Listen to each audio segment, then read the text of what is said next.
કોઈ વ્યક્તિ ધૂણવા લાગે, પછી એમ કે મારામાં માતાજી આવી ગયા અને માતાજી આ કહ્યું, ખરેખર આવું થતું હોય ખરું કે ધતિંગ છે? દેવ હંમેશા કોઈ દિવસ માણસના શરીરની અંદર આવી શકતા નથી. આપણો આત્મા એક અંદર છે, બીજો આત્મા અંદર પ્રવેશ કરી શકતો નથી. એની કૃપા હોઈ શકે, એના આશીર્વાદ હોઈ શકે, એવું બધું હોઈ શકે. આજે જલારામ બાપાના ભગવાને એટલા કામ કર્યા, જલારામ બાપા ધૂણ્યા નથી. મીરાબાઈના કેટલા કામ કર્યા, મીરાબાઈ કોઈથી ધૂણ્યા નથી. નરસિંહ મહેતાના 52 કામ કર્યા ભગવાને, પણ નરસિંહ મહેતા ધૂણ્યા નથી. એટલે કોઈ દિવસ મનુષ્યના શરીરમાં દેવનું તત્વ આવી શકતું જ નથી.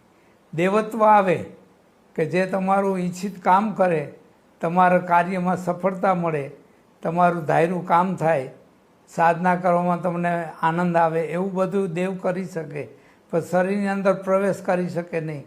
એ વાત હાવ ખોટી છે. એનો હું વિરોધી છું.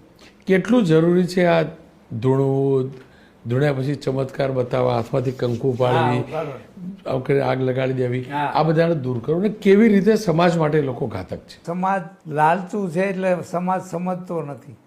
સમાજ એની પાછળ પાછળ દોડ્યો જાય છે, ખોટા પૈસાનો ખર્ચોય કરે છે, અને કાંઈ કામ કોઈ સફળ થતું નથી. કારણ કે કોઈ અસત્ય જ છે વસ્તુ. કે વેરીના ઘા આવે ત્યારે વકીલ રાખવો પડે, પણ સંબંધીના ઘા આવે ને ત્યારે સહન જ કરવા પડે. ત્યારે કોર્ટમાંથી